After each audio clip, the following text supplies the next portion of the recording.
Hi, my name's Dave Bodie from JoeBono.com, bringing you this course exclusively for TutsPlus.com.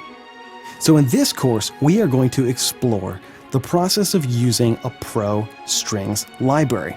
This course is aimed at music creators and musicians who want to take their music productions to the next level by introducing a Pro Strings library. We'll get into it more later in the course, but a Pro Strings library is basically a larger kind of sample pool that's been professionally produced to give you that orchestral string sound. Now, there are very popular kind of general samplers out there, things like Kontakt and Goliath and Mach 5. All of those products have some kind of orchestral string patches in there. But if you've used any of them, you'll soon realize that they have some pretty big limitations. And later on in this course, we're going to look at what those limitations are so that you can get a better understanding of why you might want to make an investment and get a Pro Strings library.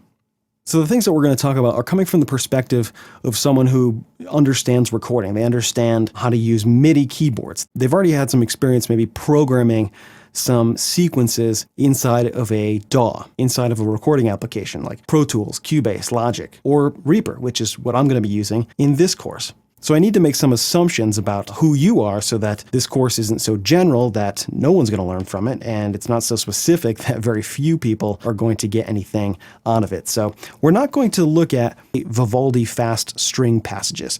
We're going to look a little bit more generally. First, we're going to check out what can be done with the string sounds and some of these all-in-wonder samplers. The one that we're going to demo specifically in this course is Native Instruments Kontakt. We're going to look at some of the limitations and maybe some of the reasonable uses for those string sounds, because even though they're not spectacular, in the right situation, they can sound pretty good. I'm going to show you some example tracks that I've used using those orchestral strings, and then we're going to kind of break down the patches and find out really what are the limitations. A lot of times you'll see kind of sample libraries or plugins and you'll be like, yeah, you know what?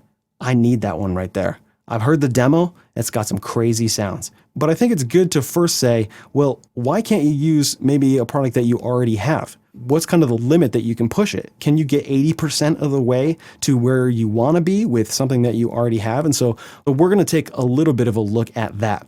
The other thing is we're going to identify the things that maybe you want to look for in a Pro Strings library, because there's a range of products out there, from some pretty super expensive stuff to some ones that are kind of shrunk in and, there may be more of a quote unquote light version.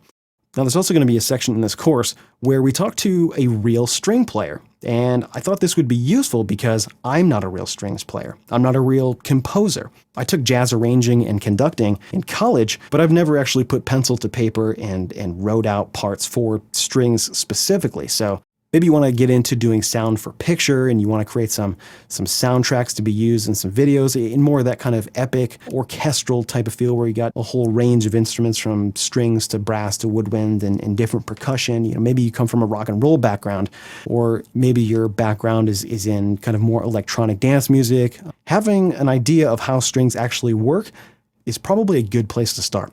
So I sat down with a friend of mine named Sarah Geiger, who's a really excellent violin player, and she's going to basically walk us through some of the basics of string playing. We're going to look at some basic articulations, and we're going to talk about some of the limitations in playing the instrument that maybe you wouldn't necessarily consider. These are things that if you've never played strings or you've never written for strings, that you would have no idea. So they have no idea that what you're recording may not sound super realistic because it's not really physically possible. Just like everything else, there is a limitation to what can be done. It'll also help you in kind of programming your strings to know why the strings won't react a certain way. After that, we're going to take a look at the range of products out there, and we're going to kind of break it down into some different areas of things that you probably want to consider. Things like price, sound, articulations, ease of use, and what kind of system that you have to be able to run these string libraries. After that, we're going to take a look at a demo of a string library that I use called Cinematic Strings, and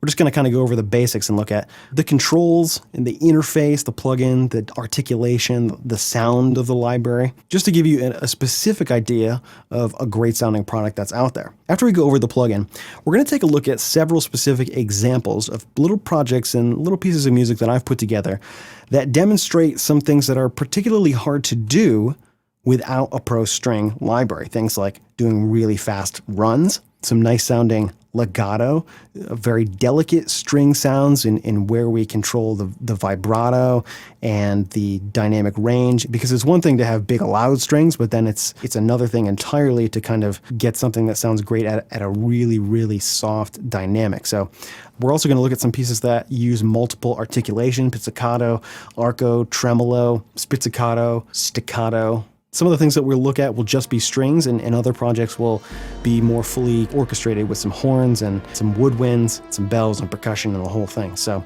my idea was to give you a really well-rounded look at using a Pro String library, because depending on which one you look at, you may be looking at a pretty significant investment. So I'm really excited for this course. I think it's going to be a lot of fun. We're going to start off taking a look at what it's like to play a real stringed instrument. We're going to learn some things, we're going to have some fun, and we're going to take a look at a lot of interesting sounding pieces of music. So let's jump on in and check it out.